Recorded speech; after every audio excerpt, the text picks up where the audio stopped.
Hello and welcome. In this video, I will show you how to do various things in OrCAD PCB Designer Professional.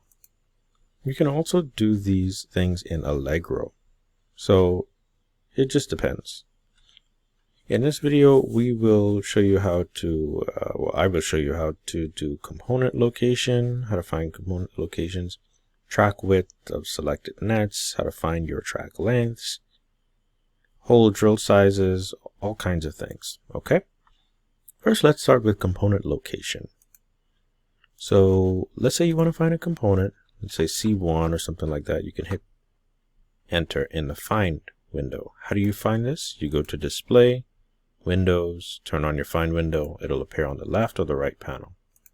Then you just look for a symbol or pin. You can choose different types of things like a net. You can look for a bus, but which is symbol. And what does pin mean? You can find C2.1 and it'll select that pin specifically, right? Very convenient. You can do a lot of crazy things though with it. You can choose more, filter by symbol, pin, name, all kinds of stuff. And then even you can do by find by query, so that gets really involved, very detailed. Okay, but let's look for, like, say C3 or something. And then what we can do is look at the component coordinate. So to find that, you can be in general edit mode. First, you want to make sure you're in general edit mode. See right here, you select that and choose general edit. You can also right click your screen and then choose the mode, as long as no part is selected, which it is. So let me right click application mode, general edit, right? Okay, so let's find C3 again, hit enter. Then once it's highlighted, you can right click and then choose show element. This gives you the origin of XY. Now this is just the coordinates pretty much, the amount it's rotated by. So that's how you find, select components, and show their location.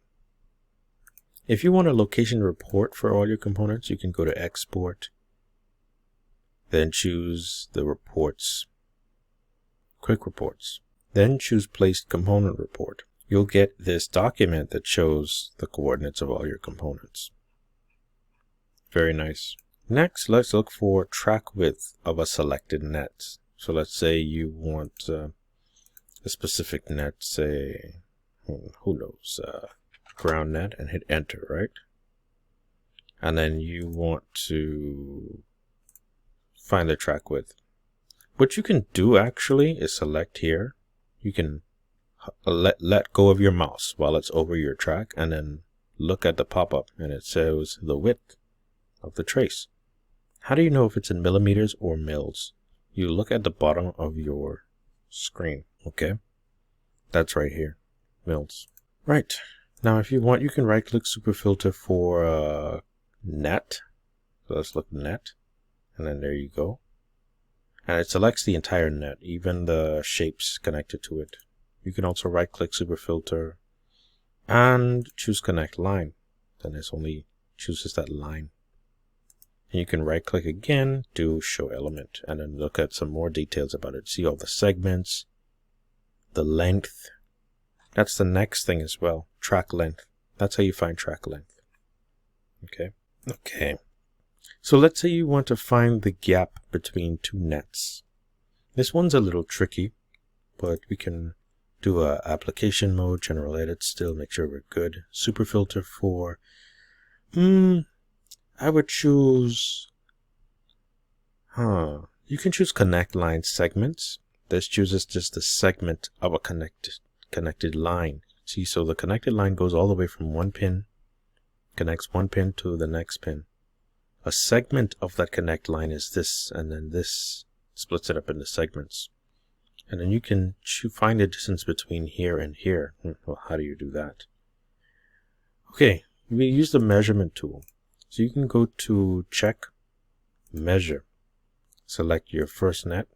See at how it selects the center. And then you get a pop-up too immediately. This updates dynamically. It gives you information about the net, even the layer, the net name. And then you select the next net. And then boom, center to center of each net. This is some very important information here. We have the distance. Okay, the distance between those two is 66.9375 mils. The Manhattan distance is 67.9300. Interesting. The distance in the y direction, meaning the distance from where I selected first to where I selected second, there's a 1 mil difference. 1,000th of an inch in the vertical direction. The pick angle, it tells you that. And what's really important is the air gap. So the distance x, right, is 66.3. That's what we care about if we want to measure from center of trace to center of trace. That may be important for EMI consideration or something. The air gap, that's called the clearance between trace to trace. 53.93820. Okay, so that's how you find the net to net gap or line to line gap. All right, now next let's look for the drill size of a hole. For the drill size of a hole, let's right click, hit done, get out of that mode. And you can just go here, like let's right click, make sure we're in general edit, super filter for, you can choose symbol pin. Typically a hole is on some symbol pin. Yeah, so that works. And then you just click on here and then you right click and then choose show element. And then it will tell you directly the circle drill 39.7. See, 39.37 plated hole. That's the drill size of the hole. Okay. Next we have the components soldering pad size. What does that mean?